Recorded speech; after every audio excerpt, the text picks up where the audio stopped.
Hello प्यारे बच्चों, कैसे हैं आप सब। सभी प्यारे बच्चों को गुड मॉर्निंग। एक बार बता दीजिए कि आवाज़ की क्वालिटी, वीडियो की क्वालिटी, सब चीज़ बढ़िया है कि नहीं। और प्यारे बच्चे आप कैसे हैं। और सभी प्यारे बच्चों को गुड मॉर्निंग। और प्यारे बच्चों, आज का क्लास बहुत ही ज़्यादा खास, बहुत ही ज़्यादा मस्त होने वाला है, क्योंकि क्लास 12th केमिस्ट्री का जो चैप्टर 3 है उसको आज वन शॉट में हम लोग क्या करेंगे, खत्म कर देंगे। हमने इसका पार्ट 1 करा रखा है। अगर आपने नहीं किया है तो प्यारे बच्चों फटाफट से जाइए और पार्ट 1 देख लीजिए। अगर आपने नहीं भी देखा है तो इसमें रिकेप के माध्यम से फटाफट से हम आपका क्लियर कर देंगे।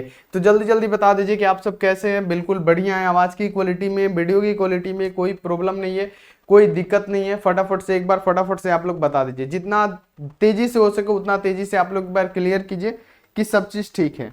चलिए, सभी प्यारे बच्चे बोल रहे हैं कि सब चीज़ ठीक है। तो प्यारे बच्चों, यहाँ पे ध्यान रखना है कि अगर आप चैनल पे पहली बार आए हुए हैं तो फटाफट से आप लोग चैनल को क्या कीजिए, जल्दी से जल्दी आप लोग सब्सक्राइब कर दीजिए, क्योंकि आपके एक सब्सक्राइबर से हमारी फैमिली बहुत बड़ी हो जाएगी। और प्यारे बच्चों लाइक वाइक कर दीजिए ताकि प्यारे बच्चों हमारा मोटिवेशन बना रहे। तो चलिए, यहाँ आप देखिए, चैनल पे पहली बार आए हैं, फटाफट से क्या कीजिए, चैनल को सब्सक्राइब करके बेल आइकन को प्रेस करके ऑल पे, और लाइक नहीं किए हैं प्यारे बच्चों फटाफट से लाइक भी कर दीजिएगा।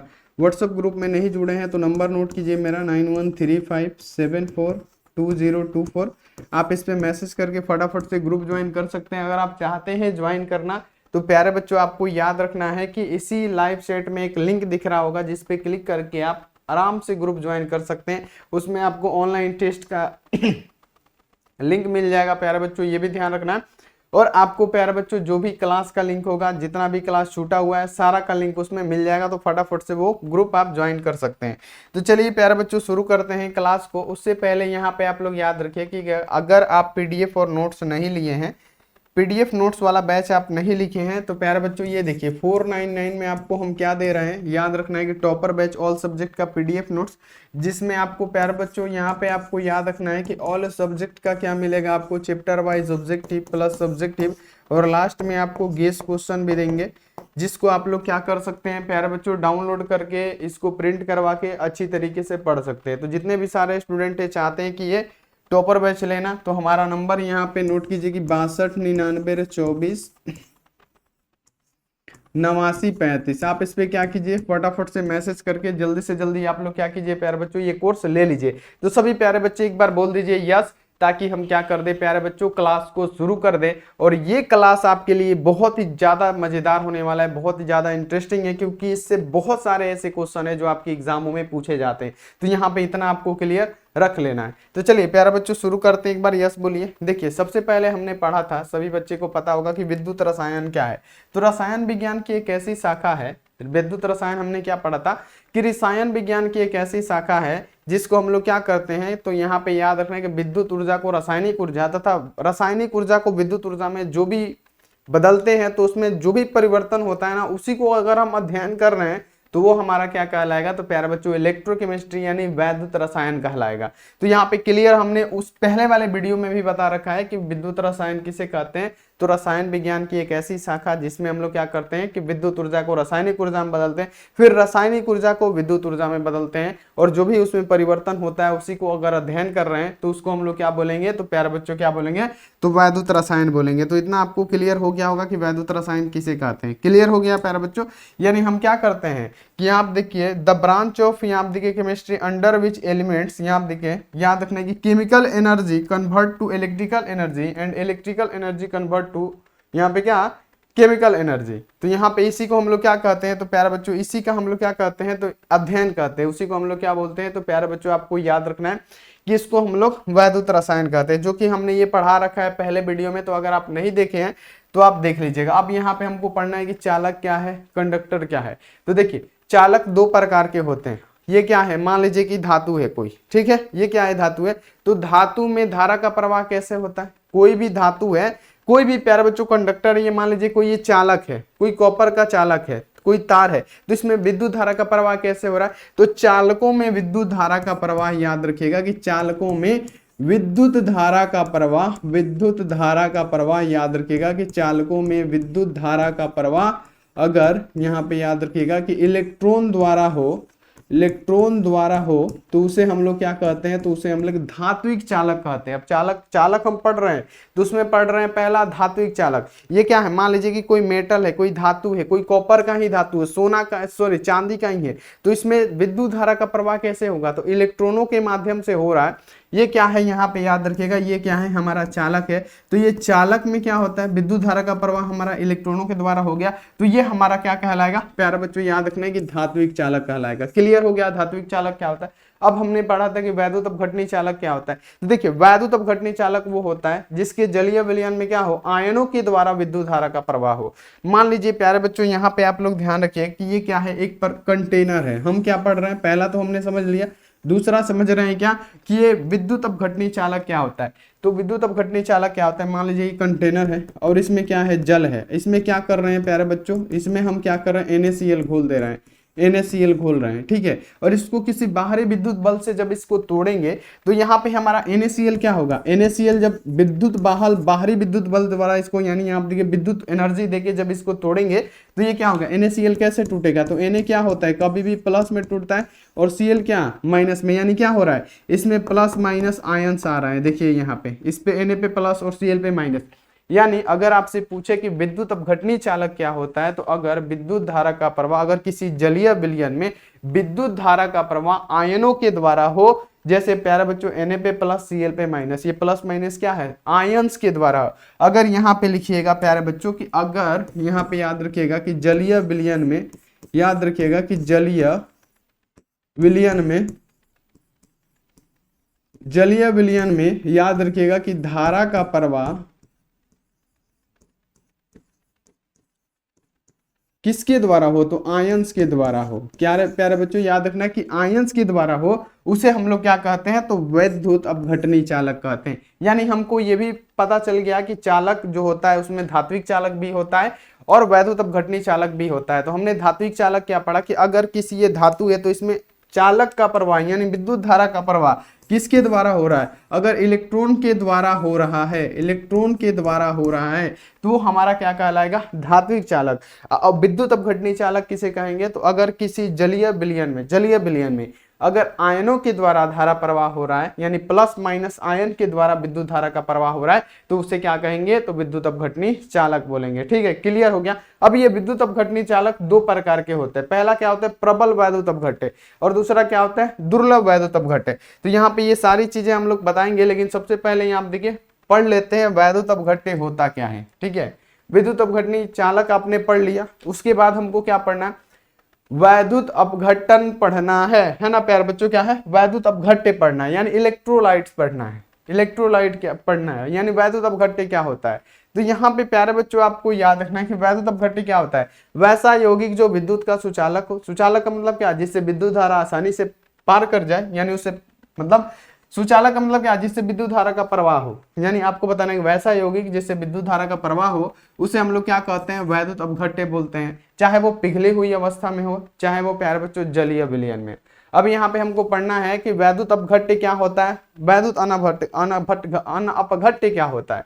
तो यहाँ पे आपको याद रखना है कि इलेक्ट्रोलाइसिस क्या होता है, और दूसरा प्यारे बच्चों आपको पढ़ना है कि नॉन इलेक्ट्रोलाइट क्या होता है। ठीक है, तो इलेक्ट्रोलाइट क्या होता है कि अगर मान लीजिए कि विद्युत धारा का किसी चालक में, यानी यहाँ पे आपका याद रखना है कि चालक तो इसमें नहीं होगा, क्योंकि हम लोग क्या पढ़ रहे हैं, वैद्युत अपघट्य पढ़ रहे हैं। तो इसमें क्या होगा, जलीय विलयन द्वारा क्या होगा, विद्युत धारा का प्रवाह होता है। तो अगर किसी जलीय विलयन से, ऐसे डिफिनेशन बनाएगा कि अगर किसी जलीय विलयन से विद्युत धारा का प्रवाह हो रहा है तो वो हमारा क्या कहलाएगा, वैद्युत अपघट्य कहलाएगा। क्या, अगर किसी प्यारे बच्चों जलीय विलयन में विद्युत धारा का प्रवाह आयनों के द्वारा हो रहा है, कैसे लिखेगा, अगर किसी जलीय विलयन में विद्युत धारा का प्रवाह आयनों के द्वारा हो रहा है तो उसे हम लोग क्या कहेंगे, तो प्यारे बच्चों वैद्युत अपघट्य बोलेंगे। और दूसरा इसका पार्ट होता है वैद्युत अनअपघट्य। तो वैद्युत अनअपघट्य किसे कहेंगे, तो अगर किसी जलीय विलयन में विद्युत धारा का प्रवाह प्यारे बच्चों नहीं हो रहा है, अगर किसी जलीय विलयन में विद्युत धारा का प्रवाह हो ही नहीं रहा है तो उसे हम लोग क्या कहेंगे, वैद्युत अनअपघट्य बोलेंगे। जैसे प्यारे बच्चों आपको हम डायग्राम के माध्यम से समझाना चाहते हैं। यहाँ पे समझिए ये क्या है, कंटेनर है। ठीक है, कंटेनर में क्या है, पानी है, और पानी में हमने क्या घोला प्यारे बच्चों, हमने घोला क्या, NaCl घोल दिया। क्या घोल दिया, NaCl। ठीक है, तो प्यारे बच्चों NaCl जब घोला, मान लीजिए कि कोई कंटेनर है उसमें नमक घोल दीजिएगा उसके बाद से विद्युत धारा का प्रवाह कीजिएगा तो इसमें क्या होगा, विद्युत धारा का प्रवाह होगा। वहीं एक कंटेनर लीजिएगा प्यारे बच्चों, यहाँ पे हम कंटेनर ले रहे हैं और कंटेनर में क्या है, पानी, और पानी में हमने क्या घोल दिया, तो प्यारे बच्चों हमने चीनी घोल दिया। तो जब इसमें चीनी घोलेंगे तो इसमें क्या होगा, विद्युत धारा का प्रवाह नहीं होगा। तो जिससे विद्युत धारा का प्रवाह हो रहा है, जैसे NaCl में हो जाएगा, यहाँ पे KCl में हो जाएगा, यहाँ पे क्या हो जाएगा, CSCl जो होता है, यहाँ पे याद रखिएगा, सही से लिख नहीं पा रहे, यहाँ पे आप लोग याद रखिएगा कि ये सब हो गया, CSCl हो गया। इससे भी क्या होगा, हमारा विद्युत धारा का प्रवाह होगा। यानी जिससे विद्युत धारा मतलब वैसा जलीय विलयन जिससे विद्युत धारा का प्रवाह हो जाए, चाहे वो पिघली हुई अवस्था में हो चाहे वो जलीय विलयन में हो, ठोस में नहीं होना चाहिए, या तो पिघली हुई अवस्था में होना चाहिए चाहे जलीय विलयन में होना चाहिए, उसे क्या कहेंगे प्यारे बच्चों, वैद्युत अपघट्य बोलेंगे। और प्यारे बच्चों वैद्युत अनअपघट्य भी किसे बोलेंगे, तो वैसा जलीय विलयन जिसमें विद्युत धारा का प्रवाह ना हो। जैसे पानी में चीनी घोल दिया, उसमें करंट डालेंगे तो विद्युत धारा का प्रवाह हमारा नहीं होगा। अगर पानी में हमने क्या घोल दिया प्यारे बच्चों, यूरिया घोल दिया, याद रखिएगा, अगर पानी में हमने यूरिया घोल दिया तो यूरिया पानी में घोलेंगे तो उससे भी हमारा विद्युत धारा का प्रवाह नहीं होगा। अल्कोहल घोल देंगे उससे भी विद्युत धारा का प्रवाह हमारा नहीं होगा, तो उसे वैद्युत अनअपघट्य बोलेंगे। क्लियर हो गया कि नहीं, एक बार क्लियर कीजिए फटाफट से, क्योंकि हमने एक बार ये पढ़ा रखा है। चलिए, तो यहाँ पे हमने क्या, वैद्युत अनअपघट्य, जैसे वैद्युत अपघट्य पढ़ लिया। अब हमको क्या, वैद्युत अनअपघट्य, तो हमने क्या पढ़ाया कि वैसा यौगिक जो विद्युत का कुचालक हो, जिससे विद्युत धारा प्रवाहित ना हो, या आप वैसे भी लिख सकते हैं वैसा जलीय विलयन जिसमें विद्युत धारा का प्रवाह नहीं होता है, चाहे वो पिघली हुई अवस्था में हो चाहे वो जलीय विलयन में हो, उसे हम लोग क्या कहेंगे, तो वैद्युत अनअपघट्य बोलेंगे। जैसे हमने एक डेफिनेशन देके समझाया था कि ये कंटेनर है, कंटेनर में पानी है, अगर इसमें चीनी घोलेंगे तो ये क्या होगा, धारा का प्रवाह नहीं होगा। जब धारा का प्रवाह नहीं होगा तो ये क्या कहलाएगा, वैद्युत अनअपघट्य यानी नॉन इलेक्ट्रोलाइट कहलाएगा। ठीक है, क्लियर हो गया होगा इतना। जैसे प्यारे बच्चों चीनी हो गया, यूरिया हो गया, अल्कोहल हो गया, क्लोरोफॉर्म हो गया, ये सब जितने भी होते हैं क्या होते हैं, वैद्युत अनअपघट्य के उदाहरण होते हैं। अब हमने वैद्युत अपघट्य और वैद्युत अनअपघट्य पढ़ लिया।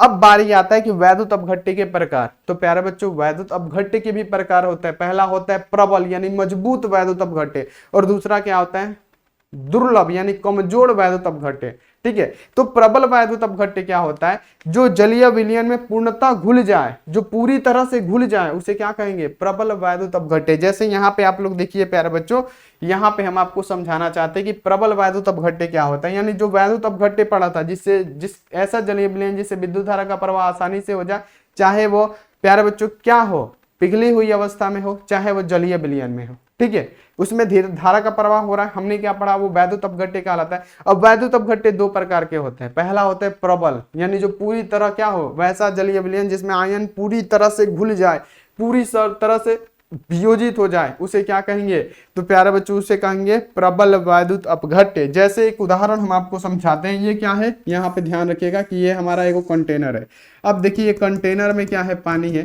अब इसमें क्या करेंगे, हम NaCl का ही उदाहरण ले रहे हैं। अब NaCl इसमें घुला रहे हैं ना, तो इसमें 98% मान लीजिए या 95% क्या हो रहा है, NaCl हमारा घुल जा रहा है, बाकी 5% हमारा क्या हो रहा है, NaCl नहीं घुल रहा है। ठीक है, तो इतना आपको याद रखना है कि क्या होता है, ये प्रबल कहलाएगा क्योंकि ज्यादातर इसमें क्या हो रहा है, आयन घुल जा रहा है। जैसे उदाहरण के लिए NaCl जो हमारा हो गया पूरा घुल जाता है, माने 100% अगर घुलाएंगे NaCl तो मान लीजिए कि 99% घुल गया, 95% घुल गया, यानी और 5% क्या हुआ, नहीं घुला। तो ये हमारा क्या हो रहा है, 99% तो कम से कम घुल जा रहा है ना, आयनित हो जा रहा है ना जलीय विलयन में, तो वो क्या कहलाएगा, प्रबल वैद्युत अपघट्य। जो जल में पूरी तरह से घुल जाए, पूरी तरह से घुल के आयन में बदल दे, उसे हम लोग क्या कहेंगे, तो प्रबल वैद्युत अपघट्य बोलेंगे। तो जैसे डेफिनेशन लिखा है कि वैसा वैद्युत अपघट्य जो जलीय विलयन में पूरी तरह से वियोजित हो जाए, घुल जाए, आयनीकृत हो जाए, उसे हम लोग क्या कहते हैं, प्रबल वैद्युत अपघट्य। जैसे यहाँ आप देखिए दुर्लभ वैद्युत अपघट्य। अब दुर्लभ का मतलब होता है कमजोर, कमजोर मतलब दुर्लभ का मतलब क्या होता है, कमजोर। यानी वैसा जलीय विलयन जिसमें मान लीजिए कि कोई भी पदार्थ है, जैसे हम ले लेते हैं प्यारे बच्चों क्या, CH3COOH। अब इसको घोलेंगे तो ये प्यारे बच्चों क्या होगा, 25% घुलेगा जलीय विलयन में, और जो होगा 75% क्या होगा, नहीं घुलेगा। तो प्यारे बच्चों नहीं घुलने का प्रतिशत ज्यादा हो रहा है। अब जलीय विलयन में NaCl क्या हो रहा था, पहले हमने NaCl घोला था प्यारे बच्चों, तो NaCl क्या हो रहा था, 95% घुल जा रहा था, और बाकी जो 5% था वो नहीं घुल रहा था। तो ये हमारा क्या हो गया, प्रबल वैद्युत अपघट्य। और इसमें क्या हो रहा है, CH3COOH है वो 25% ही घुल रहा है, लेकिन 75% क्या हो रहा है, नहीं घुल रहा है। तो ये हमारा क्या कहलाएगा, दुर्लभ वैद्युत अपघट्य कहलाएगा। मान लीजिए ये कोई कंटेनर है, इसमें हम क्या घोल रहे हैं, CH3COOH, तो इसमें क्या हुआ, 25% ही घुला, बाकी 75% वैसे ही रह गया, तो वो क्या कहलाएगा, दुर्लभ वैद्युत अपघट्य कहलाएगा। क्लियर हो गया कि नहीं प्यारे बच्चों, समझ में आ रहा है कि नहीं, ये क्लियर कीजिए आप लोग कि हाँ सर जी समझ में आ रहा है, नहीं आ रहा है, फटाफट क्लियर कीजिए। चलिए, ऐसा तो नहीं है कि समझ में नहीं आ रहा है, और पीडीएफ नोट्स ले लीजिएगा तो आपके लिए बहुत ही बढ़िया रहेगा। ये तो प्यारे बच्चों इंपोर्टेंट करके डाल लीजिए, क्योंकि ये तो एग्जाम में आता ही है और हर साल आपके एग्जामों में पूछा जाता है, तो इसको आपको याद कर ही लेना है, इसको समझ ही लेना। हम तो बोलेंगे याद नहीं, इसको समझ जाइए जैसे समझ रहे हैं और सब। ये देखिए क्वेश्चन है कि विद्युत अपघटन क्या होता है। तो विद्युत अपघटन क्या होता है समझिएगा, कि कोई भी एक जलीय विलयन है, उसमें हम लोग क्या कहते हैं, कोई भी हम लोग क्या करते हैं, वैद्युत अपघट्य को घोलते हैं। वैद्युत अपघट्य क्या हुआ, जो जलीय विलयन में क्या हो जाए, विद्युत धारा का जिससे प्रवाह हो जाए, उसे क्या कहते हैं, वैद्युत अपघट्य बोलते हैं। लेकिन हमने क्या पढ़ना है, विद्युत अपघटन। अपघटन का मतलब क्या होता है, तोड़ना। प्यारे बच्चों याद रखना, अपघटन का मतलब क्या, तोड़ना। यहाँ पे याद रखिएगा क्या होता है, तोड़ना, याद रखना है, तोड़ना। अब तोड़ना किसके द्वारा है, तो विद्युत के द्वारा तोड़ना है। किसके द्वारा तोड़ना है, विद्युत के द्वारा तोड़ना है। तो प्यारे बच्चों जैसे यहाँ पे हमने एक कंटेनर बनाया, याद रखिएगा।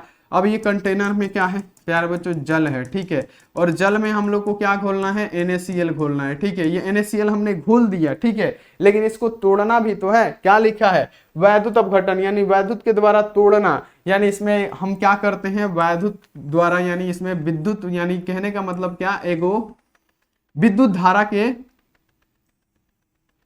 तरह तोड़ेंगे। यहां पे याद रखिएगा, ये आपको दिख रहा होगा, किसके माध्यम से, विद्युत धारा के माध्यम से, यानी बाहरी विद्युत मतलब धारा के माध्यम से इसको क्या करेंगे, तोड़ेंगे। ये हमारा मान लीजिए क्या है प्यारे बच्चों, प्लस वाला है, यानी एनोड है। प्लस को क्या बोलते हैं, एनोड बोलते हैं, एनोड बोलते हैं। और ये माइनस है, ये क्या है प्यारे बच्चों, ये माइनस इलेक्ट्रोड है, जिसको हम लोग कैथोड बोलते हैं, ठीक है। तो यहाँ पे आपको याद कर लेना है कि इसको क्या, तोड़ना। तो जैसे ही इसमें हम लोग विद्युत धारा का प्रवाह देंगे ना, ये क्या है, जलीय विलयन है। तो जब ये NaCl इसमें घुला है, तो जब इसमें विद्युत का प्रवाह देंगे, बाहरी विद्युत बल द्वारा तोड़ेंगे, तो ये हमारा Na क्या हो जाएगा, NaCl जो होगा प्यारे बच्चों क्या हो जाएगा, टूट जाएगा। कैसे टूटेगा, इधर लिख देते हैं। NaCl हमारा क्या हो जाएगा, विद्युत धारा जैसे ही देंगे ना, तो NaCl हमारा टूट जाएगा, और Na पे क्या होगा, प्लस चार्ज हो जाएगा। और प्यारे बच्चों क्या होगा यहाँ पे, और यहाँ पे आपको याद रखना है कि जो Cl है उस पे माइनस चार्ज हो जाएगा। जब ये टूटेगा तो क्या होगा, Na पे प्लस और Cl पे माइनस चार्ज हो जाएगा।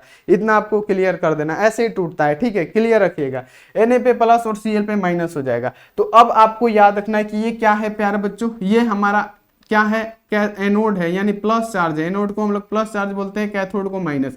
तो जब ये क्या होगा, NaCl एक ही में है, जैसे हमने विद्युत धारा दिया, ये बैटरी की सहायता से विद्युत धारा दिया, तो ये NaCl क्या हो गया, Na पे प्लस आ गया और Cl पे माइनस आ गया। तो ये जो Na पे प्लस है ना, वो प्यारे बच्चों क्या प्लस वाले पे जाएगा। तो आपने क्या पढ़ा है कि प्लस प्लस चार्ज जो होता है एक दूसरे को प्रतिकर्षण करता है, प्रतिकर्षित करता है, यानी प्लस प्लस अपने पास नहीं आने देगा। तो ये जो प्लस वाला है, यानी ये जो Na प्लस वाला है, किस पे जाएगा, ये माइनस यानी कैथोड पे जाके जमा हो जाएगा। प्लस किस पे जाता है प्यारे बच्चों, माइनस पे चला जाता है। जबकि ये माइनस से वो दौड़ के कहाँ चला जाएगा, एनोड पे आ जाएगा। माइनस कहाँ पे जाता है प्यारे बच्चों, तो यहाँ पे आपको याद रखना है कि जो माइनस है वो कहाँ चला जाता है, एनोड पे चला जाता है। माइनस कहाँ पे, एनोड पे। इसी को हम लोग क्या कहते हैं, तो वैद्युत अपघटन। अपघटन का मतलब क्या, तोड़ना। इसको NaCl को तोड़ रहे हैं जलीय विलयन में, किसके द्वारा, तो विद्युत के द्वारा। इसी को हम लोग क्या कहते हैं, तो प्यारे बच्चों याद रखना है कि वैद्युत अपघटन कहते हैं। क्लियर हो गया कि नहीं, एग्जाम में पूछ रहा है। जैसे देखिए कि अगर किसी तरल पदार्थ में करंट को प्रवाहित किया जाए, ये तरल पदार्थ है, इसमें करंट को प्रवाहित किया जाए, तो रासायनिक अभिक्रिया के कारण उस तरल पदार्थ के आयन हमने क्या डाला, NaCl आयन डाला, तो वो टूट के अलग हो जाते हैं। इसी को हम लोग क्या कहते हैं, तो वैद्युत अपघटन कहते हैं। तो अगर पूछेगा कि वैद्युत अपघटन की क्रिया पे एनोड पे क्या प्राप्त होगा, तो एनोड पे क्या हमारा क्लोरीन प्राप्त हो रहा है। Cl पे माइनस है, यानी प्लस वाला माइनस पे जाता है, माइनस वाला प्लस पे जाता है। क्योंकि आपको पढ़ा है फिजिक्स में कि प्लस प्लस क्या करता है, तो प्लस प्लस प्रतिकर्षित, माइनस माइनस तो ये भी प्रतिकर्षण, प्लस माइनस तो ये आकर्षण करता है। तो प्लस वाला किस पे जाएगा, माइनस पे, माइनस वाला किस पे जाएगा, प्लस पे। तो यही हमारा क्या कहलाता है प्यारे बच्चों, वैद्युत अपघटन कहलाता है। क्लियर हो गया कि नहीं, एक बार कंफर्म कीजिए फटाफट से, जल्दी से जल्दी। ठीक है, क्लियर हो गया होगा। जैसे आपने देख रहा है यहाँ पे, जैसे आप देख रहे हैं कि देखिए यहाँ पे जैसे ये क्या हो गया, कैथोड यानी माइनस इलेक्ट्रोड है, ये क्या है प्लस इलेक्ट्रोड है। और जब NaCl को तोड़ रहे हैं तो प्लस ये क्या है Na है, और यहाँ पे Cl पे क्या होता है माइनस, यानी माइनस वाले छड़ पे क्या हो रहा है, ये प्लस वाला आके जमा हो जा रहा है। ठीक है, यानी इस पे चिपक जाएगा, और जो ये प्लस वाला एनोड है इस पे माइनस वाला जाके चिपक जा रहा है। ठीक है, तो इसी को हम लोग क्या बोलेंगे, तो वैद्युत अपघटन, अपघटन यानी तोड़ना बोलेंगे उसको। ठीक है, याद रखिएगा। अब प्यारे बच्चों आइए अगला है, एक बात आप लोग नोट करके रखिएगा जो एग्जाम में प्यारे बच्चों बार बार पूछा जाता है कि अगर कोई इलेक्ट्रॉन का त्याग करे उस पे क्या होगा। प्यारे बच्चों आपको याद रखना है कि ऑक्सीकरण होगा। ठीक है, यहाँ पे याद रखिएगा कि Na क्या होता है, Na पे प्लस होता है। प्लस का मतलब क्या, ये एक इलेक्ट्रॉन को दान दे रहा है। तो अगर ये एक इलेक्ट्रॉन का दान दे रहा है, अगर इलेक्ट्रॉन क्या कर रहा है प्यारे बच्चों, तो ये त्याग कर रहा है इलेक्ट्रॉन का, तो इस पे कौन सी क्रिया होगी प्यारे बच्चों, आप बोलेंगे ऑक्सीकरण की क्रिया होगी, ऑक्सीकरण होगा। यानी प्यारे बच्चों यहाँ पे आपको याद रखना है कि अगर कोई, यहाँ पे याद रखना है कि अगर कोई तत्व इलेक्ट्रॉन का त्याग कर रहा है तो उस पे क्या होगा, ऑक्सीकरण की क्रिया होगी। अब प्यारे बच्चों यहाँ पे सुन लीजिए कि अगर किसी तत्व इलेक्ट्रॉन को ग्रहण कर रहा है, यानी यहाँ पे Cl क्या है माइनस, तो ये प्यारे बच्चों आपको याद रखना है कि अगर कोई तत्व इलेक्ट्रॉन को क्या कर रहा है प्यारे बच्चों, ये ग्रहण कर रहा है, यानी यहाँ पे Cl बना रहा है। तो अगर कोई इलेक्ट्रॉन, यहाँ पे याद रखिएगा कि अगर कोई इलेक्ट्रॉन को क्या करे, ग्रहण करे, ग्रहण करे, तो उस पे कौन सा अभिक्रिया होता है, तो प्यारे बच्चों अवकरण होता है, अवकरण की क्रिया होती है। ठीक है, तो ये आप लोग एक पॉइंट बना के याद रखिएगा जो कि एग्जाम में पूछा जाता है। ठीक है, तो अब याद रखना है कि अगर कोई तत्व इलेक्ट्रॉन का क्या करे, त्याग, यानी किसी भी चीज पे, यानी ये Na पे प्लस है, तो प्लस का मतलब क्या है, ये इलेक्ट्रॉन का त्याग कर रहा है, ये इलेक्ट्रॉन का त्याग कर रहा है। अगर किसी Cl पे माइनस है तो इलेक्ट्रॉन ग्रहण कर रहा है, माइनस का मतलब क्या, ग्रहण करे। तो जिस पे अगर कोई तत्व, यानी मान लीजिए कि सोडियम है, अगर कोई तत्व इलेक्ट्रॉनों का त्याग कर दे रहा है तो उस पे कौन सी अभिक्रिया होती है, तो आपको याद रखना है कि ऑक्सीकरण, याद रखना है क्या, ऑक्सीकरण अभिक्रिया होगी, ऑक्सीकरण अभिक्रिया होती है प्यारे बच्चों, याद रखना है। अगर कोई इलेक्ट्रॉन का ग्रहण कर रहा है तो उस पे क्या होगा, अवकरण होगा। ये आप लोग याद रखिएगा, जैसे एग्जाम में पूछ देगा कि सोडियम पे कौन सी क्रिया होती है, सोडियम पे, तो सोडियम में क्या होगा, ऑक्सीकरण होगा, क्योंकि वो इलेक्ट्रॉन को दान दे रहा है। अगर पूछेगा कि इलेक्ट्रॉन में यानी क्लोरीन में कौन सी अभिक्रिया होती है, तो प्यारे बच्चों अवकरण की क्रिया होती है, क्योंकि वो क्या कर रहा है, इलेक्ट्रॉनों को ग्रहण कर रहा है। ठीक है, इतना आप लोग क्लियर रखिएगा। अब देखिए यहाँ पे क्वेश्चन आता है, समझिएगा एग्जाम में, कि सोडियम क्लोराइड के जलीय विलयन का वैद्युत अपघटन करने में। अब सोडियम क्लोराइड का जलीय विलयन प्यारे बच्चों यहाँ पे याद रखना है, सोडियम क्लोराइड का मतलब क्या, NaCl। ठीक है, और किसके साथ, तो यहाँ पे जलीय विलयन यानी H2O के साथ। तो प्यारे बच्चों NaCl को तोड़ेंगे तो क्या होगा, ये Na प्लस में टूटेगा, Cl क्या करेगा, माइनस में टूटेगा। ये प्यारे बच्चों क्या टूटेगा, H प्लस में टूटेगा, और ये OH माइनस में टूट जाएगा, H2O है ना। तो ये क्या करेगा, यहाँ पे प्यारे बच्चों आप लोग इसको याद रखिएगा कि ये क्या करेगा, ये इसके साथ संपर्क कर लेगा। ठीक है, और ये क्या करेगा, इसके साथ संयोग कर लेगा। और प्यारे बच्चों यहाँ पे याद रखिएगा कि Na और OH क्या बनाएगा, तो ये बनाएगा NaOH। ठीक है, संयोग करके NaOH का निर्माण कर देगा। ठीक है, इतना याद रखिएगा। और H प्लस प्यारे बच्चों Cl क्या बनाएगा, तो यहाँ पे आपको याद रख लेना है कि ये बनाता है H2 प्लस Cl2 माइनस। ये क्या बनाता है, H2 प्लस यहाँ पे क्या बनाएगा, Cl2 माइनस, ये बना देगा। ठीक है, यहाँ पे आपको याद कर लेना है, या इसको ऊपर भी लिख सकते हैं, ये ऐसे बना देगा। ठीक है, यहाँ पे इसको ऐसे ही लिखने दीजिए साफ साफ। यहाँ पे ये क्या बनाता है, H2 प्लस, यहाँ पे क्या बनाता है, Cl2 माइनस, ये बनाता है। यानी अगर आपसे पूछे एग्जाम में, ये बताने का यही मकसद है कि अगर आपसे पूछे कि सोडियम क्लोराइड के जलीय विलयन में अगर पूछे कि कैथोड पे क्या होता है, ये माइनस चार्ज होता है, तो कैथोड पे क्या होता है, तो प्यारे बच्चों कैथोड पे कौन सी गैस मुक्त होती है, तो आपको याद रखना है कि ये कैथोड पे, यानी कैथोड का मतलब क्या, सॉरी यहाँ पे याद रखना है कैथोड का मतलब होता है माइनस, यानी जो माइनस वाला खुटी होगा उस पे प्लस वाला जाता है, यानी H प्लस है तो हाइड्रोजन गैस मुक्त होगा। अगर पूछेगा कि एनोड पे क्या प्राप्त होता है, तो क्लोरीन गैस प्राप्त होता है। ठीक है, याद रखिएगा इतना।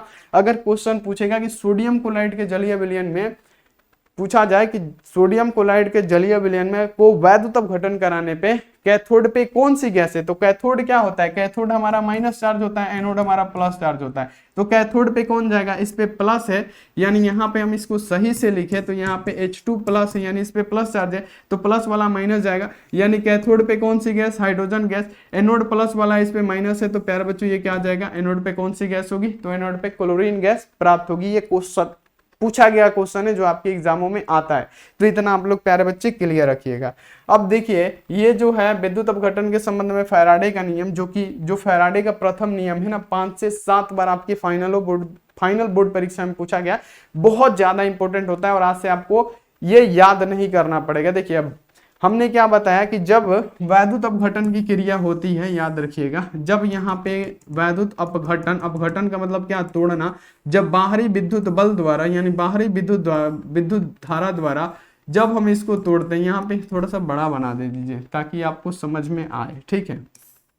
ये क्या है प्यारे बच्चों, एक कंटेनर है, ठीक है, इसमें क्या है, जलीय विलयन है और इसमें हमको क्या NaCl को तोड़ना है, किसके, तो बाहरी विद्युत बल द्वारा, यानी यहाँ पे एक बैटरी का खूंटी और यहाँ पे एक बैटरी का खूंटी और यहाँ पे आपको याद रख लेना है प्यारे बच्चों ऐसे, ठीक है। यहाँ पे ये क्या हो गया, माइनस, ये प्लस। जब इसको तोड़ते हैं प्यारे बच्चों तो क्या होता है, हमने क्या बताया कि जब इसमें विद्युत धारा देंगे, NaCl को तोड़ेंगे तो ये कैसे टूटेगा, ये Na पे क्या हो जाएगा, प्लस चार्ज, और प्यारे बच्चों Cl पे क्या हो जाता है, माइनस, यानी ये प्लस वाला ये Na किस पे प्राप्त होता है, तो ये प्यारे बच्चों कैथोड पे प्राप्त होता है, यानी माइनस चार्ज वाले पे, और माइनस वाला किस पे चला जाता है, प्लस वाले खुट्टी पे, ठीक है। ये हमने पढ़ा। तो कितना अमाउंट में कितना जाता है, यानी एनोड पे कितना अमाउंट में प्यारे बच्चों आपको बताना है कि क्लोरीन जाता है, और कैथोड पे कितना अमाउंट में सोडियम जाता है, ये किसी को पता नहीं था। तो एक फैराडे नामक वैज्ञानिक थे, उन्होंने ये प्रूफ किया कि कैथोड पे कितना मात्रा में सोडियम जाएगा, कैथोड पे यानी एनोड पे कितना मात्रा में क्लोरीन जाएगा, ठीक है। ये कितना मात्रा में जाता है इसी को सिद्ध किया था, जिसे हम लोग फैराडे का नियम बोलते हैं। तो यहाँ पे आपको याद रखना है कि वैद्युत अपघटन के संबंध में फैराडे ने 1933 और 1934 में 2 नियम का प्रतिपादन किया, जिसे हम लोग फैराडे का प्रथम नियम और द्वितीय नियम कहते हैं। तो चलिए प्रथम नियम क्या होता है, यहाँ पे हम आपको समझाते हैं कि वैद्युत अपघटन में प्रवाहित, यहाँ देखिए वैद्युत अपघटन में प्रत्येक इलेक्ट्रोड पे प्रवाहित, यानी यहाँ पे आपको याद रखना है कि मुक्त होने वाली पदार्थ की मात्रा विलयन में प्रवाहित विद्युत धारा की समानुपाती होती है, जिसे हम लोग क्या कहते हैं प्यारे बच्चों, फैराडे का प्रथम नियम कहते हैं। नहीं समझ में आया होगा, मानते हैं, लेकिन अभी आपको पूरा याद हो जाएगा। देखिए कि विद्युत अपघटन के प्रत्येक, यहाँ पे आपको याद रखना कि इलेक्ट्रोड पे जब वैद्युत अपघटन हो रहा था तो उसके प्रत्येक इलेक्ट्रोड पे आपको याद रखना है कि मुक्त होने वाली पदार्थ की मात्रा, यानी वैद्युत अपघटन के प्रत्येक इलेक्ट्रोड पे, जो इलेक्ट्रोड हम बनाए थे दोनों कैथोड और एनोड, प्रत्येक इलेक्ट्रोड पे प्राप्त होने वाली पदार्थ की मात्रा समानुपाती किसके होती है प्यारे बच्चों, तो उसमें प्रवाहित विद्युत धारा, जिसे हम लोग क्या लिखते हैं प्यारे बच्चों, Q लिखते हैं, Q लिखते हैं, ठीक है। अब यही होता है हमारे फैराडे का प्रथम नियम। अब सुनिए कि फैराडे का प्रथम नियम क्या होता है।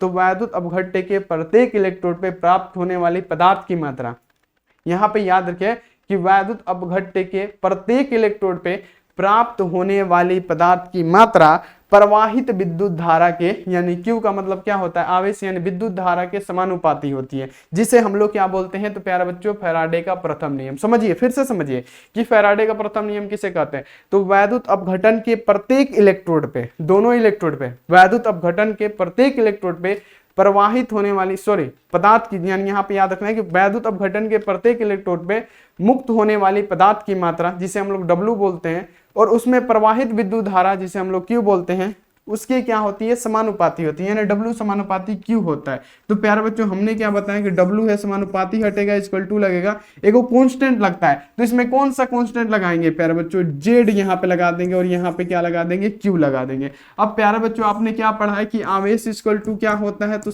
यहाँ पे धारा गुणे समय होता है। आपने पढ़ा था कि Q इक्वल टू क्या होता है, I इंटू टी, यानी आवेश इक्वल टू क्या होता है, धारा गुणे समय, जो कि हमने फिजिक्स में पढ़ा रखा है। तो हमने Q की जगह पे क्या रखना है, तो प्यारे बच्चों यहाँ पे Z है तो Z, और यहाँ पे W है तो W, यहाँ पे इसको मिटा देते हैं ताकि सही से दिखे। W है तो W, बराबर है तो बराबर, Z को ऐसे ही Q की जगह पे हम लोग क्या लिखेंगे प्यारे बच्चों, I लिखेंगे इंटू यहाँ पे T लिखेंगे, और यही होता है हमारा फैराडे का प्रथम नियम। ठीक है, नहीं समझ में आया, चलिए हम फिर से आपको बताएंगे। जब तक समझाएंगे नहीं तब तक हम आपको छोड़ नहीं सकते। यहाँ पे फ्री स्पेस है, हम आपको समझा रहे हैं कि फैराडे का प्रथम नियम क्या कहता है, जो कि 5 से 7 बार आपके आने वाला एग्जाम में भी आ सकता है। तो इसको आप लोग समझने की कोशिश कीजिए कि वैद्युत अपघट्य के प्रत्येक इलेक्ट्रोड पे मुक्त होने वाली पदार्थ की मात्रा, वैद्युत अपघट्य के प्रत्येक इलेक्ट्रोड पे मुक्त होने वाली पदार्थ की मात्रा, जिसे हम लोग W से सूचित करते हैं, वो समानुपाती होता है क्या, प्रवाहित विद्युत धारा के, यानी W समानुपाती क्यों, W है तो W समानुपाती हटता है, इक्वल टू लगता है, कांस्टेंट लगा दिया जाता है, जिसमें हम लोग कौन सा कांस्टेंट लगाएंगे प्यारे बच्चों, Z कांस्टेंट लगा देते हैं और यहाँ पे क्या करते हैं, Q लिख देते हैं। जहां हमने पढ़ा था कि आवेश यानी Q इक्वल टू क्या होता है, समय गुणे यहाँ पे क्या होता है, विद्युत धारा या विद्युत धारा गुणे समय, जो भी बोलिए। तो हम लोग क्या लिख सकते हैं, W इक्वल टू Z है तो Z, Q की जगह पे हम लोग क्या लिख सकते हैं, गुणे I और गुणे क्या प्यारे बच्चों T, और यही हमारा क्या होता है, यही हमारा फैराडे फर्स्ट लॉ होता है, फैराडे का प्रथम नियम होता है। क्लियर हो गया ना, अब कभी डाउट नहीं होगा कि फैराडे का प्रथम नियम क्या है, क्लियर हो गया होगा कि फैराडे का प्रथम नियम क्या है। चलिए यहाँ पे हमने पढ़ लिया कि फैराडे का प्रथम नियम क्या है, जहाँ पे Q इक्वल टू क्या होता है, IT होता है, हमने पढ़ा था। हम देखते हैं प्यारे बच्चों, तो यहाँ पे क्या होता है, Z इक्वल टू, और Z हमारा क्या है, एक प्रकार का नियतांक है, यानी कांस्टेंट है, जिसे हम लोग विद्युत रासायनिक तुल्यांक कहते हैं। ठीक है, Z इसलिए माना जाता है क्योंकि नियतांक होता है, वो कांस्टेंट होता है। ठीक है, तो फैराडे का प्रथम नियम आपको समझ में आ गया। चलिए अब यहाँ पे आता है कि विद्युत रासायनिक तुल्यांक क्या होता है। समझिएगा प्यारे बच्चों, बहुत बेहतरीन क्वेश्चन है कि अगर ये क्वेश्चन इंपॉर्टेंट है और आता भी है एग्जाम में। ठीक है, समझिएगा इसको अच्छे से। देखिए क्वेश्चन आपके सामने ये रहा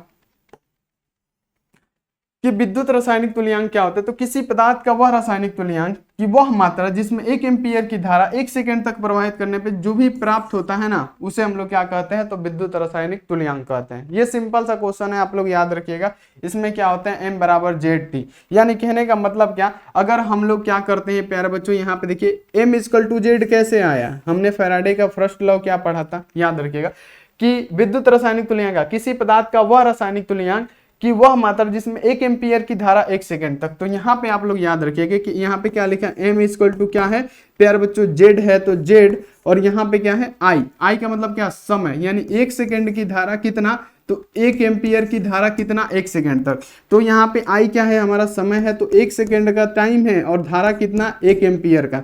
तो जब इसको हम गुणा करेंगे तो यहाँ पे क्या होगा, Z में 1 से गुणा होगा Z, और फिर Z में 1 से गुणा कीजिएगा तो Z, यानी M इक्वल टू क्या हो जाता है, Z हो जाता है। तो इसी को हम लोग विद्युत रासायनिक तुल्यांक कहते हैं। क्लियर हो गया प्यारे बच्चों कि विद्युत रासायनिक तुल्यांक किसे कहते हैं। तो अगर किसी प्यारे बच्चों, वैसा यहाँ पे याद रखना है कि अगर किसी पदार्थ में 1 एम्पीयर की धारा 1 सेकंड तक प्रवाहित करते हैं, तो प्यारे बच्चों उसे हम लोग क्या कहते हैं, उसे ही हम लोग विद्युत रासायनिक तुल्यांक कहते हैं। यानी प्यारे बच्चों यहाँ पे हमने क्या पढ़ा था, फैराडे का प्रथम नियम, M इक्वल टू क्या होता है, Z होता है, I होता है, और प्यारे बच्चों क्या होता है, T होता है। ठीक है, तो हमने क्या करना है कि 1 एम्पीयर की धारा, यहाँ पे क्या होता है, I का मतलब क्या, धारा, यानी 1 एम्पीयर की धारा, यानी M इक्वल टू क्या हो जाएगा, 1 एम्पीयर की धारा, यहाँ पे Z है, पहले Z लिखना पड़ेगा, Z, और 1 एम्पीयर की धारा कितना, 1 समय तक, यानी 1 सेकंड तक प्रवाहित करने पे M इक्वल टू क्या हो जाएगा, Z में 1 से गुणा कीजिएगा 1, फिर Z में 1 से गुणा कीजिएगा Z, यानी M इक्वल टू Z, जिसको हम लोग क्या बोलते हैं, वैद्युत रासायनिक तुल्यांक।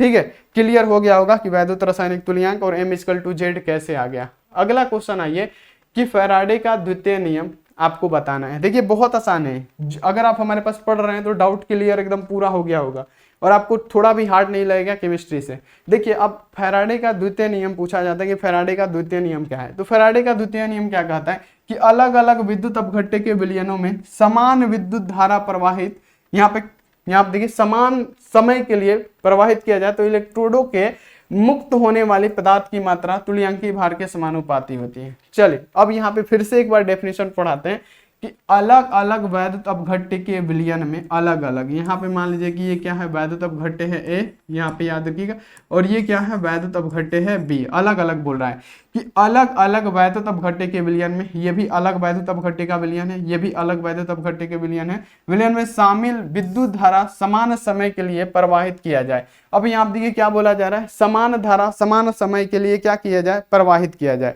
तो प्यारे बच्चों वो क्या होता है, उसके तुल्यांकीय भार के समानुपाती होता है। यानी हम इसमें प्यारे बच्चों क्या बोल रहा है कि इसमें जो प्रवाहित होगा प्यारे बच्चों यहाँ पे क्या, W1, यानी मान लीजिए कि W समानुपाती E होता है। हमने क्या जाना कि ये क्या बोल रहा है कि अलग अलग वैद्युत अपघट्य के विलयन में समान विद्युत धारा, यानी इसमें भी क्या कर रहे हैं, 1 एम्पियर की धारा, यहाँ पे याद रखिएगा कि इसमें भी क्या कर रहे हैं हम कि 1 एम्पियर की धारा 1 सेकंड तक प्रवाहित कर रहे हैं, और इसमें भी क्या कर रहे हैं 1 एम्पियर की धारा हम 1 सेकंड तक ही प्रवाहित कर रहे हैं, क्योंकि हमका फैराडे का नियम यही बता रहा है कि अलग अलग वैद्युत अपघट्य के विलयन में समान विद्युत धारा, यानी हमने कितना 1 एम्पियर का इसमें भी 1 एम्पियर का इसमें है, यानी समान विद्युत धारा समान समय के लिए, यानी 1 सेकंड के लिए इसमें भी 1 सेकंड के लिए इसमें भी प्रवाहित किया।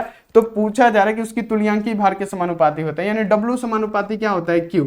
तो हमने ये दोनों के लिए लेना है, तो पहले के लिए क्या लेंगे, पहले के लिए मान लेंगे W 1 समानुपाती प्यारे बच्चों क्या हो जाएगा E1 मान लेंगे, और दूसरे के लिए हम क्या मानते हैं, तो हम प्यारे बच्चों इधर किधर माने ताकि जगह हो। चलिए दूसरी जगह समझा दे प्यारे बच्चों, यहाँ पे समझाने की कोशिश कर रहे हैं। हमने क्या पढ़ा था, ये हमने माना बाबू, यहाँ पे याद रखिएगा कि W1 समानुपाती क्या हो जाएगा E1, ये पहले के लिए, और दूसरे के लिए हमने क्या यहाँ पे मान लेते हैं कि ये A है।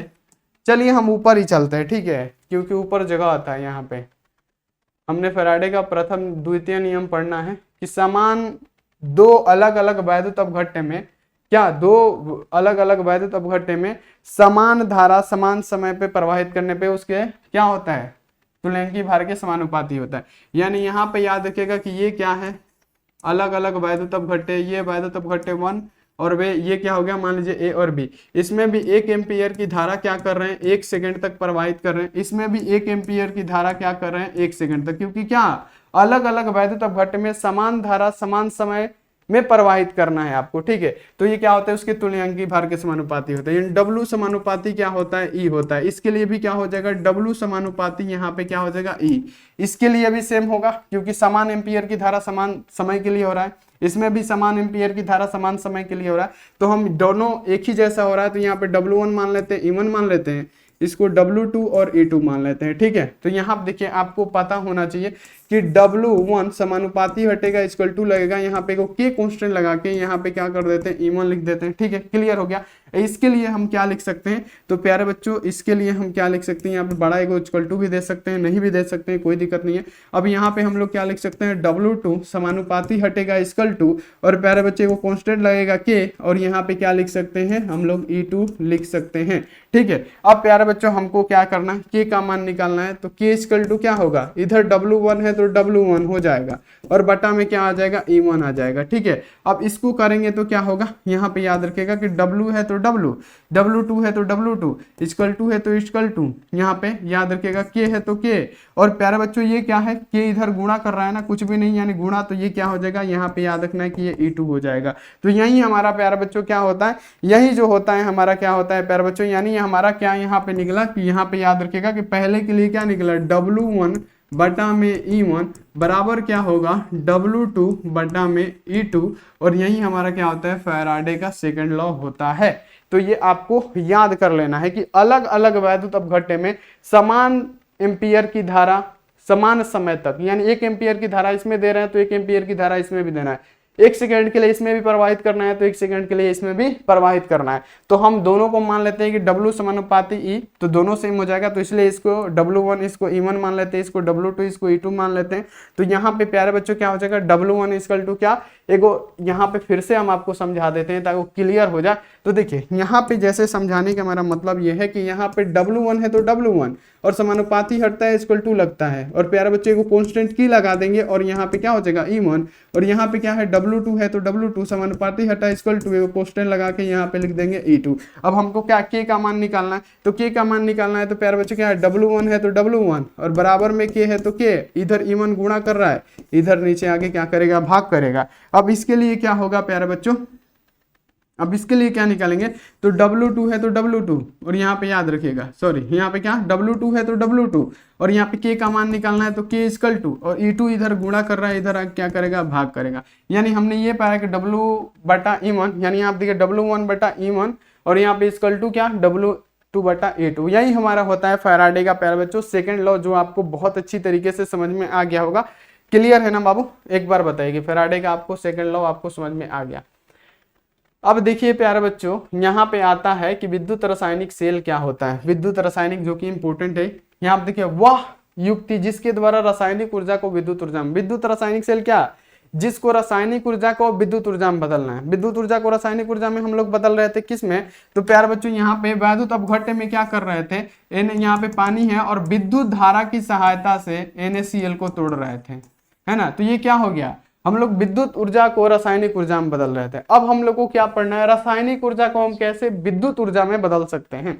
अब रासायनिक ऊर्जा को कैसे हम विद्युत ऊर्जा बनाएंगे, है ना, अब ये पढ़ना है। उसी को हम लोग क्या कहेंगे, विद्युत रासायनिक सेल कहेंगे। ठीक है, याद रखना है कि वह युक्ति जिसके द्वारा रासायनिक ऊर्जा को अब विद्युत ऊर्जा में बदला जाता है। ठीक है, अब क्या किया जाता है, रासायनिक ऊर्जा को विद्युत ऊर्जा में बदला जाता है, उसे विद्युत रासायनिक सेल कहते हैं। याद रखना है, ये प्यारे बच्चों दो प्रकार के होते हैं, वैद्युत अपघटनीय सेल और गैल्वेनिक सेल। ठीक है, जिसमें प्यारे बच्चों आपको ये पढ़ना है कि डेनियल सेल या प्यारे बच्चों वैद्युत रासायनिक सेल ये होता क्या है। ठीक है, डेनियल सेल क्या होता है, तो यहाँ पे आपको याद रखना है कि गैल्वेनिक सेल एक मुख्य उदाहरण है इसका। गैल्वेनिक सेल क्या होता है, तो वैसा सेल जिसे रासायनिक ऊर्जा को विद्युत ऊर्जा में बदला जा सके उसे हम लोग क्या कहते हैं, गैल्वेनिक सेल कहते हैं। वैसा सेल जिसको हम लोग रासायनिक ऊर्जा को विद्युत ऊर्जा में बदल सकते हैं।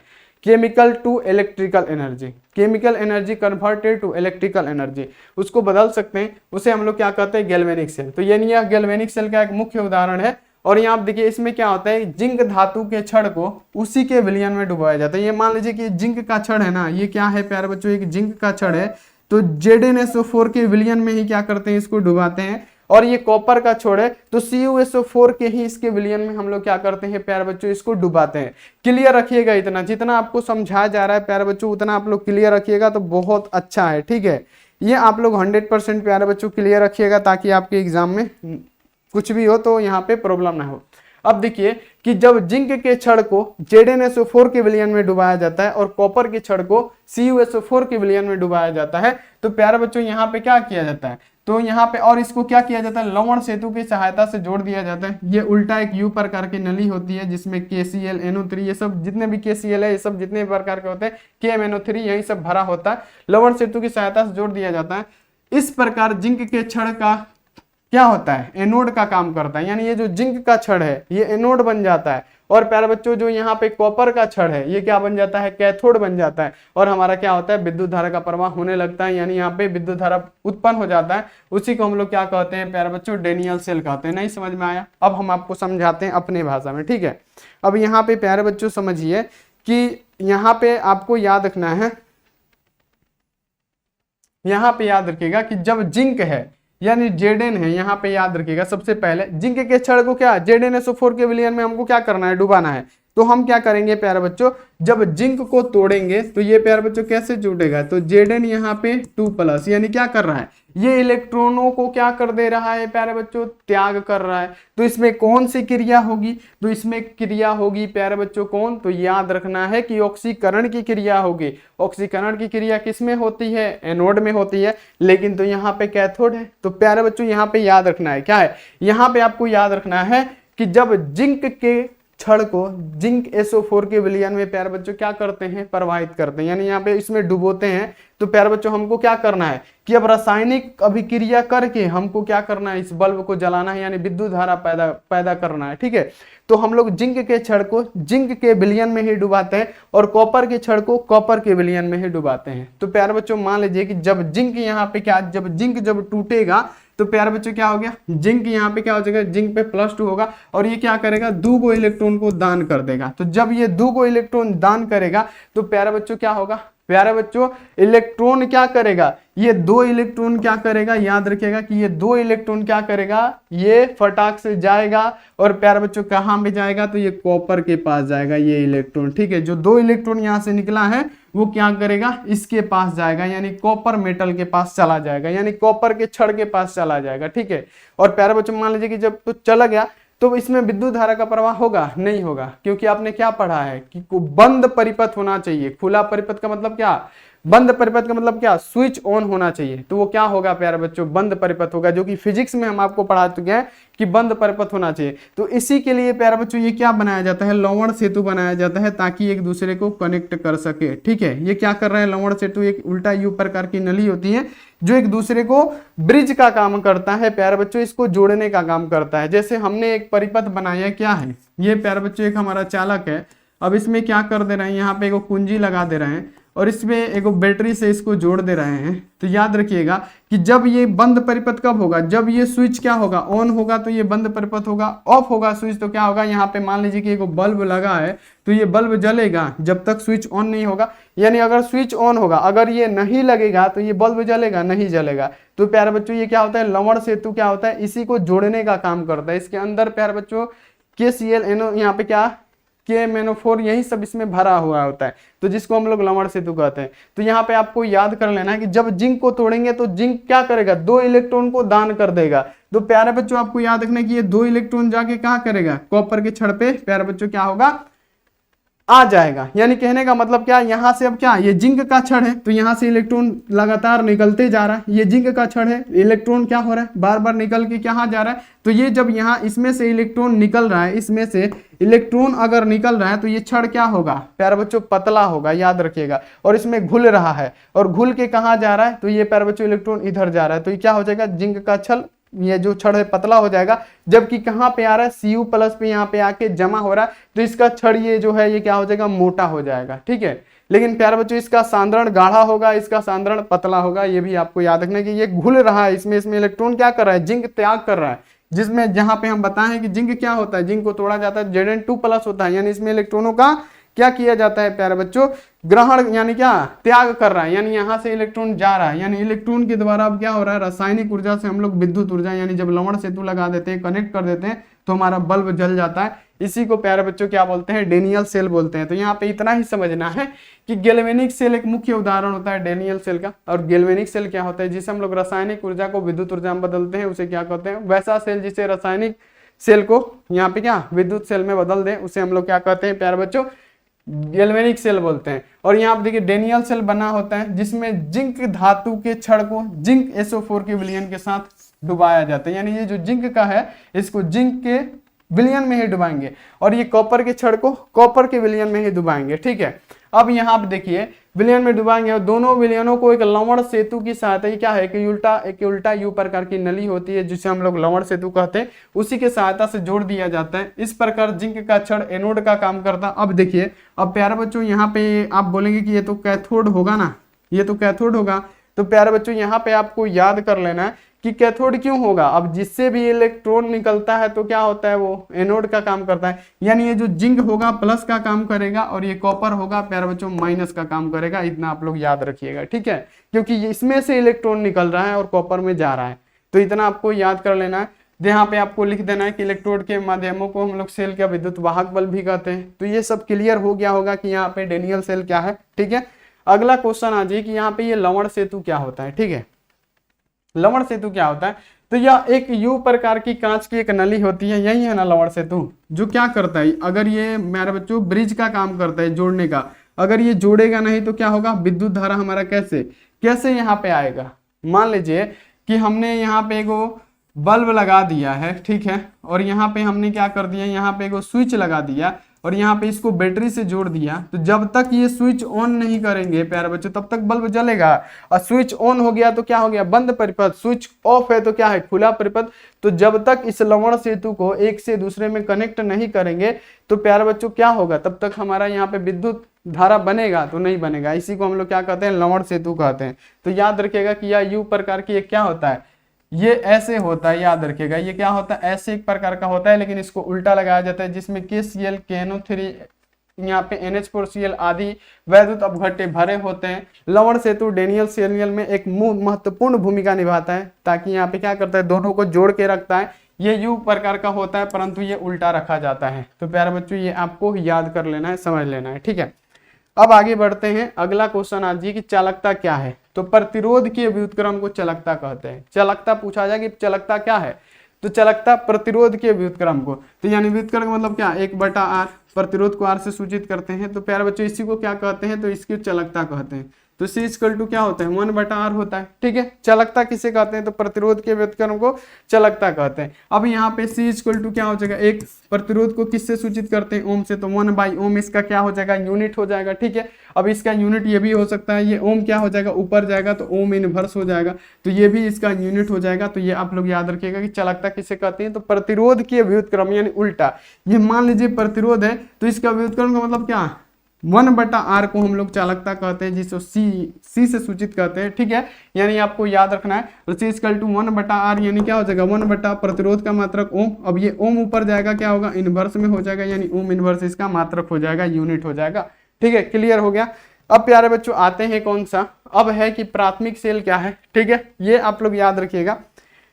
अब आता है विशिष्ट प्रतिरोध क्या है, एक छूट रहा है प्यारे बच्चों, विशिष्ट प्रतिरोध क्या है।